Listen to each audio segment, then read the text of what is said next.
वजूहात थी, क्योंकि वो हाई कोर्ट बार की प्रेमिसेस में थे, वो पुरअमन थे।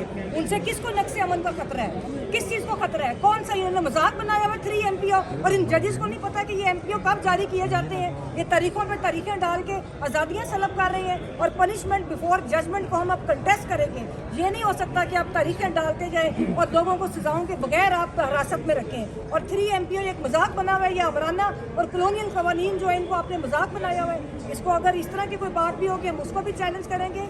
हम लोगों ने हमेशा पुरअमन और आइन और कानून के दायरे में रह के जदोजहद की है, वो जदोजहद हम आगे लेकर जाएंगे। और मैं जुडिशरी को भी सबक बता दूं कि ये सबक हासिल करें कि जब इनके गिरेबानों पे उन्हीं कुव्वतों के हाथ होते थे तो फिर हम लोग ही थे, ये वकलाई थे। पूरे पाकिस्तान KPK से लेकर कश्मीर, बलोचिस्तान, हर सिंध, पंजाब, पूरा पंजाब इकट्ठा हुआ था और हमने जजों को तहफ़्फ़ुज़ दिया था। अब ये जजों की जिम्मेदारी है कि वो शहरियों को तहफ़्फ़ुज़